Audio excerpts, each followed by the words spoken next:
Alright, this is the last World War I end and legacy video. This is actually post-World War I and the Red Scare, moving into kind of communism and things of that nature.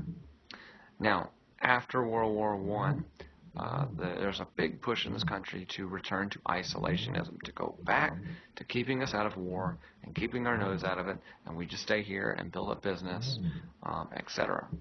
Okay? Now, we also 1919 is the year of the strikes. There were plenty of strikes in this country, but a couple of big ones that I want to note. The first one was called a general strike. A general strike, it says right there on the paper, all unions in a particular area go out. 60,000 people going on strike at the same time. This was done in Seattle, and it actually crippled a lot of Seattle's business, and it really kind of hacked people off as to showing that socialism is alive and well in this country. And really bringing a fear about that, okay? The second was called the Boston Police Strike. Now, the Boston Police Strike, they basically met, they wanted to get some new freedoms, and they walked out. Now, in the end, the Massachusetts governor, Calvin Coolidge, is called in there, and he basically said there's no right to strike against public safety by anybody, anywhere, anytime.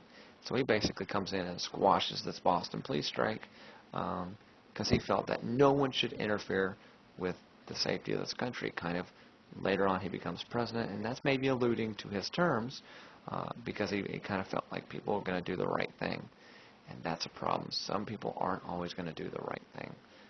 Foreshadowing there. Now in 1919 there was a fear that that Bolshevik revolution that happened in Russia would come here, and so here you have this never going to change the blue and white to simply red, meaning they were afraid that the socialism would spread here.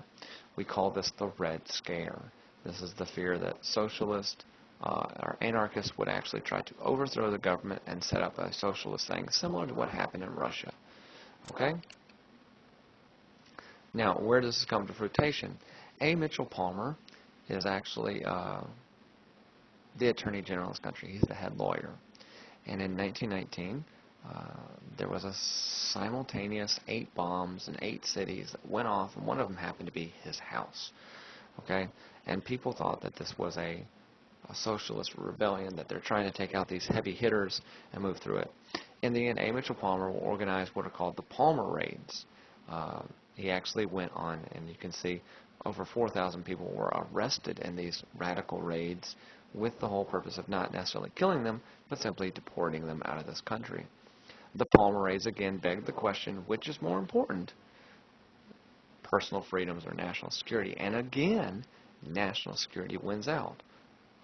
So not necessarily are you going to be allowed to do these things. You kind of have to kind of go through it, especially if there's a fear of a war or something of that matter, okay? Now, A. Mitchell Palmer was actually created as Attorney General. He's in charge of the Department of Justice. He will create what is called the General Intelligence Division. The whole purpose then were to do the Palmer Raids. Now, the Palmer Raids were arrested, and there's a fear going around of xenophobia. Xenophobia is the fear of anything foreign or foreign influenced. And so basically in the years that follow World War I, if you were not American, you were not liked. And so this is nativism.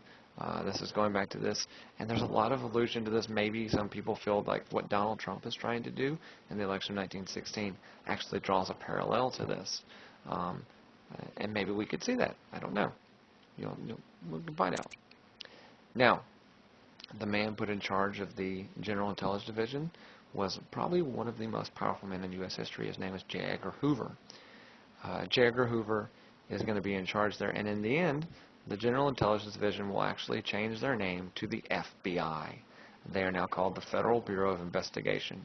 J. Edgar Hoover was kind of the forefather of the FBI, and it said he had files on thousands, possibly millions of Americans, looping them to socialist activities or anything like that.